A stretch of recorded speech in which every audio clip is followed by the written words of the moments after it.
Hello नमस्कार, स्वागत है आप सभी स्टूडेंट्स का आज की एक और नई इस क्लास में जो कि होगी RBSC class 12th board exam 2025 भूगोल विषय। जो भूगोल विषय है अपना उसका जो पेपर है 2025 का कैसा रहने वाला है और कौन से आपके क्वेश्चन आएंगे, सारी चीज़ें इस वीडियो में डिस्कस करेंगे। और आपको कौन कौन से पर्सन इसमें देखने को मिल जाते हैं, मोस्ट इम्पोर्टेंट आपके लिए बहुत हेल्पफुल रहेगी आपकी प्रिपरेशन के लिए ये वीडियो क्लास 12th। तो चलते हैं नो डाउट वीडियो में। तो ये 2025 का पेपर आपका पूर्ण रूप से रहने वाला है, ठीक है।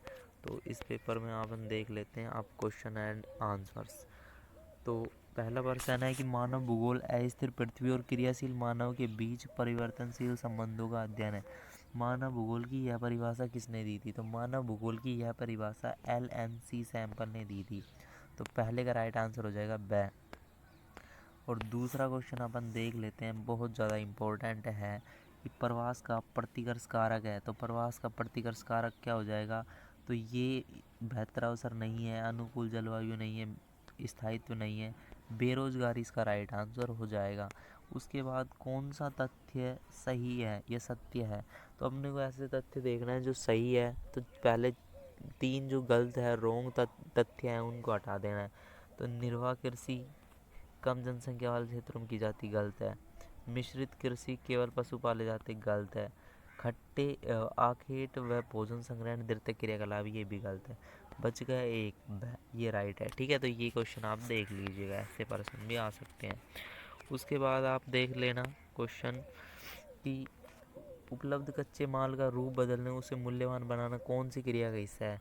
तो रूप बदलकर किसी का उसको मूल्यवान कर देना द्वितीयक क्रिया में विनिर्माण। उसके बाद विश्व का सघनतम रेल तंत्र, सघनतम का मतलब होता है सबसे ज़्यादा व्यस्त, भारी भरकम, तो ये हो जाएगा यूरोप का। उसके बाद क्वेश्चन नंबर 6 देख लेते हैं, बहुत ज़्यादा इम्पोर्टेंट, पक्का पर्सन यहाँ से आने वाले हैं कि भारत की पहली जनगणना कब हुई थी? तो भारत की पहली जनगणना 1872 में हुई थी। क्वेश्चन नंबर 7, पन्ना, पांडा, पाली, नंगला इत्यादि किसके प्रकार है?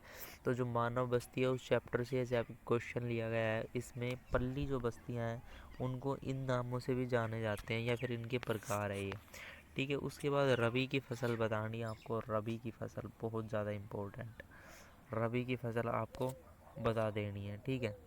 रबी की फसल कौन सी होगी? तो चावल, कपास, बाजरा, सरसों, बताओ।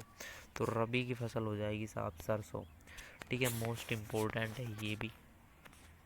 अब क्वेश्चन नंबर 9 देखो, वे सड़कें जिन्हें केंद्र सरकार द्वारा निर्मित व अनुरक्षित किया जाता है वो कहलाती है?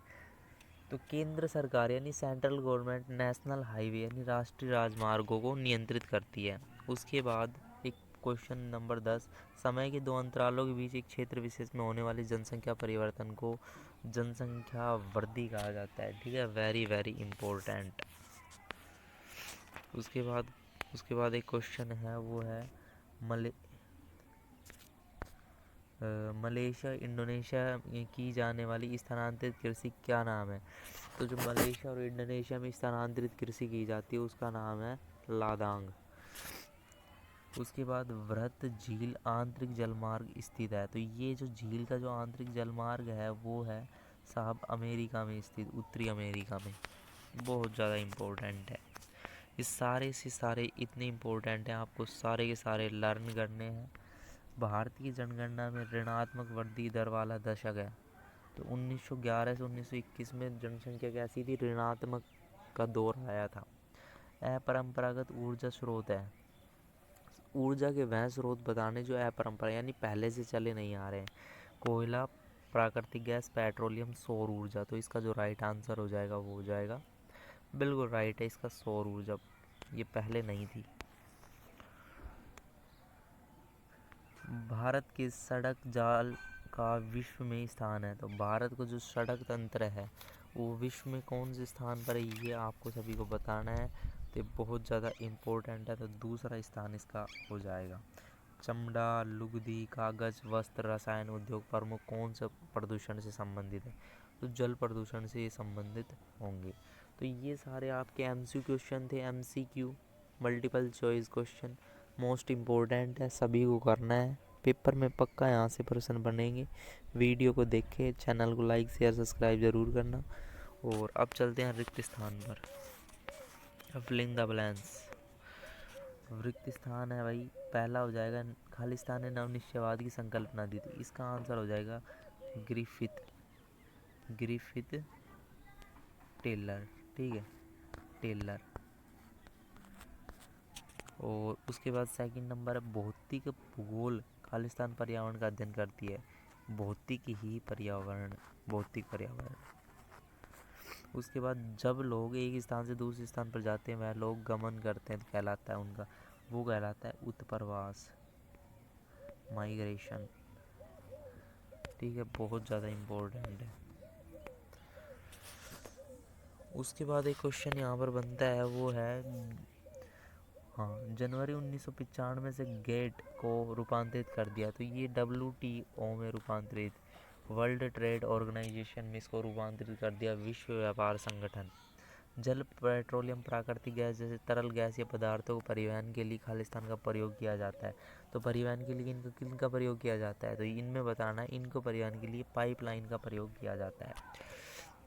उसके बाद क्वेश्चन नंबर 6, सन 2011 की जनगणना के अनुसार भारत का द्वितीय सघनतम जनसंख्या राज्य, तो ये हो जाएगा वेस्ट बंगाल, यानी पश्चिम बंगाल। उसके बाद आ जाएगा भारत में, उसके बाद क्वेश्चन देख लीजिए, भारत में नगरों का अभिद्युत काल है, तो इसको हो जाएगा प्रागैतिहासिक काल। ठीक है, मोस्ट इम्पोर्टेंट। उसके बाद खरीफ, उसके बाद आ जाएगा एक क्वेश्चन, खरीफ की फसल मानसून में बोई जाती है, तो ये कौन सा मानसून होता है, दक्षिणी पश्चिमी मानसून, दक्षिणी पश्चिमी। ठीक है, मोस्ट इम्पोर्टेंट। उसके बाद हेमेटाइट व मैग्नेटाइट के अयस्क हैं, तो हेमेटाइट और मैग्नेटाइट आप सभी को पता होगा लोह के अयस्क हैं। ठीक है, तो ये लोह के अयस्क होंगे। तो अभी तक के सारे क्वेश्चन बहुत ज़्यादा इम्पोर्टेंट हैं, और ये अभी तक मैंने आपको ये MCQ plus filling the blanks, ये 2 प्रकार के क्वेश्चन कराए, जिनमें एक तो 18 थे ये, और ये थे 10। अगर इसी पेपर का आपको नेक्स्ट क्वेश्चन आगे की जो आप देख सकते हो अति लघुत्रात्मक और लघुत्रात्मक का सॉल्यूशन चाहिए, या फिर अपनी प्रैक्टिस या प्रिपरेशन के लिए वीडियो चाहिए, तो ज़रूर आप एक कमेंट कर दीजिएगा। आपके लिए वीडियो मैं कैसे भी करके तैयार करके आपके लिए जल्द से जल्द यूट्यूब पर अपलोड करूँगा। चैनल पर नहीं हो तो चैनल को लाइक शेयर सब्सक्राइब करते रहना, और सब्सक्राइब तो आप बढ़वा ही सकते हो।